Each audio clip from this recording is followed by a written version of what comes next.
మన భారతదేశంలో ఏ పండుగ జరిగినా దాని వెనుక ఒక ప్రత్యేక కారణం అయితే ఉంటుంది.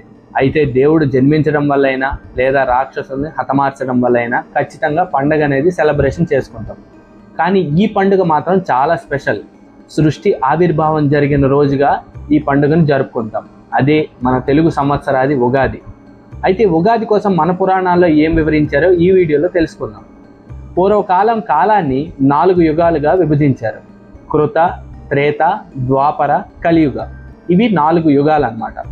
ప్రతి యుగంలో యుగం అంతం జరిగిన తర్వాత సృష్టి మళ్ళీ ప్రారంభమవుతుంది. ఇప్పుడు కలియుగంలో కూడా కలి వచ్చిన తర్వాత కలియుగం అంతమయ్యి మళ్ళీ కొత్త సృష్టి ప్రారంభం అవుతుంది, కృతయుగం స్టార్ట్ అవుతుందని మన పురాణాలు చెప్తున్నాయి. అయితే ఈ రోజే సృష్టి ఆవిర్భావం జరిగింది ఉగాది రోజే అనడానికి ఏవైనా కారణాలు ఉన్నాయా, లేదా మన దగ్గర ఆధారాలు ఉన్నాయా? చరిత్ర మనకేం చెప్తుంది? మన పురాణాల్లో ఏం వివరించారు ఉగాది కోసం? కొంతమంది దీన్ని శాలివాహక శకం అంటారు, కొంతమంది బ్రహ్మ సృష్టి చేయడం అంటారు, ఇంకొంతమంది రకరకాల ఉదాహరణలు చెప్తారు.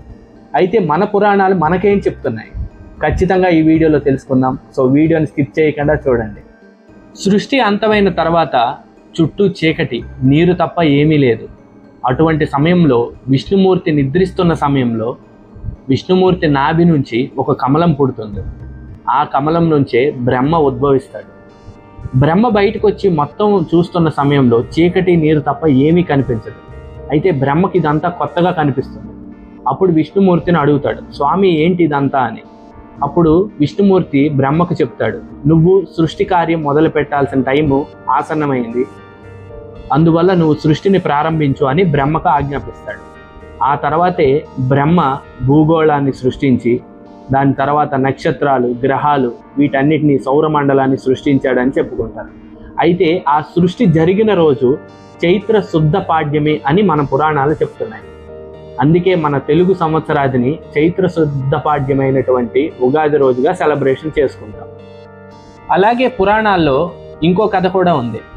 సృష్టి కార్యం మొదలుపెట్టిన బ్రహ్మ తన పనిలో తాను ఉంటుండగా సోమకాసుర అనే రాక్షసుడు వచ్చి బ్రహ్మ దగ్గర ఉన్న 4 వేదాలను దొంగిలించుకొని వెళ్ళిపోతాడు. అయితే బ్రహ్మ సృష్టి కార్యం మొదలు పెట్టడంతో ఆ పనిలో నిమగ్నమై ఉన్నప్పుడు వేదాలు లేకపోయేసరికి జ్ఞాన సంపద దొరకదు. ఆ టైంలోనే బ్రహ్మ విష్ణుమూర్తికి చెప్పుకుంటాడు. చెప్పిన తర్వాత విష్ణుమూర్తి మత్స్యావతారం ధరించి సముద్ర అడుగు భాగానికి వెళ్ళి ఆ సోమకాసుర అనే రాక్షసుడితో తలపడి అతన్ని సంహరించి వేదాలను తిరిగి తీసుకొని వచ్చి బ్రహ్మ చేతిలో పెడతాడు. ఈ కార్యం జరిగింది కూడా చైత్ర శుద్ధ పాడ్యమని రెండో కథగా మన పురాణాల్లో చెప్పుకుంటాం. ఈ 2 కథలు మనకి పురాణాల్లో వివరించారు. అయితే ఉగాది కోసం చరిత్రలో ఏమైనా ఉందా అని అంటే అందులో కూడా ఒక స్టోరీ ఉంది. అదేంటంటే 88వ శతాబ్దంలో శాలివాహకుడు అనే ఒక యోధుడు ఉండేవాడు.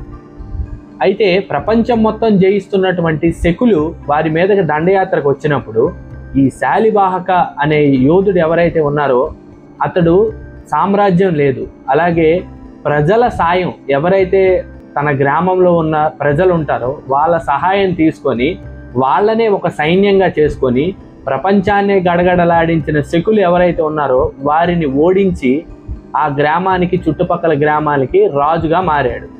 రాజుగా మారిన తర్వాత అతనికి పట్టాభిషేకం జరిగింది కూడా చైత్ర శుద్ధ పాడ్యమి రోజే. అందుకే మన పంచాంగంలో శాలివాహక యుగం ప్రారంభం అని కూడా రాసి ఉంటుంది.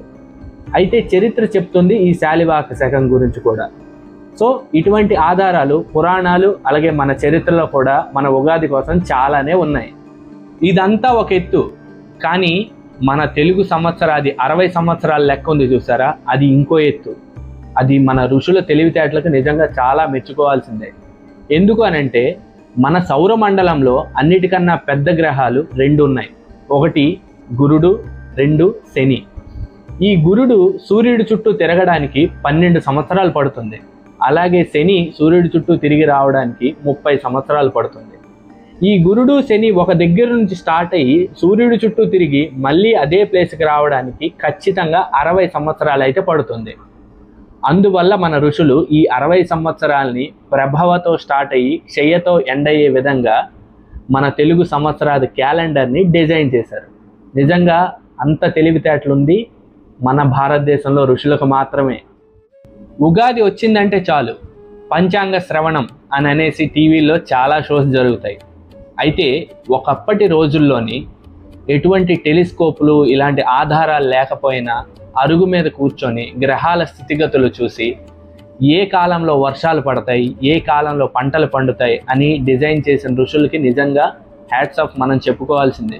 అప్పుడు రేడియోలు లేని టైంలో ఇటువంటి వర్షాలు ఈ కాలంలో పడతాయని చెప్తే ప్రజలు అది నమ్మి ఆ వర్షాకాలంలో జరిగే ఏవైతే పంటలు ఉంటాయో ఆ పంటలను మాత్రమే పండించేవారు.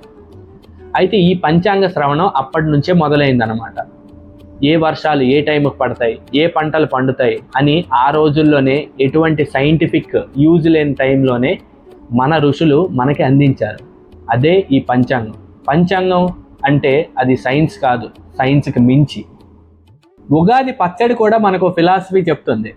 అదేంటంటే తీపి అనేది మన లైఫ్లో జరిగేటువంటి సరదా సుఖ సంతోషాలు, చేదు అనేది కష్టాలు, కారం అనేది కోపం, ఉప్పు అనేది భయం, అలాగే పులుపు అనేది ఓర్పు సహనం, వగరు అనేది జీవితంలో నువ్వు ప్రారంభించే కొత్త ఆలోచనలకు పునాది. సో దీని నుంచి మనం నేర్చుకోవాల్సింది ఏంటంటే ఈ 6 గుణాలు ఒక మనిషిలో ఉంటేనే ఆ మనిషి జన్మ సార్థకతకు లోనవుతుందని చెప్తారు. ఇదండి ఉగాది వెనుకున్న హిస్టరీ, అలాగే మన పురాణాలు వివరించిన పద్ధతి.